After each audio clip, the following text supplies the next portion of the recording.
Una, West Philippine Sea ang tawag sa bahagi ng South China Sea na pasok sa Exclusive Economic Zone o EEZ ng Pilipinas. 200 nautical miles ang lawak ng EEZ. Ibig sabihin, di natin inaangkin yung buong karagatan. Di tulad ng China na ginigiit na sa kanila ang 80 hanggang 90% ng buong karagatan. Wala tayong sovereignty o ganap na kapangyarihan sa ating EEZ, hindi tulad ng sa usual nating teritoryo. Pero may karapatan tayo sa lahat na makukuha natin dito tulad ng mga isda at iba pang mga yamang dagat. Iyan ang tinatawag na sovereign rights. At sa atin lang ito kaya nga exclusive.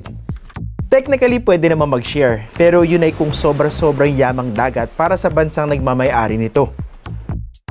Sa kaso ng Pilipinas, hindi ito sobra at maliwanag na bawal ito sa konstitusyon.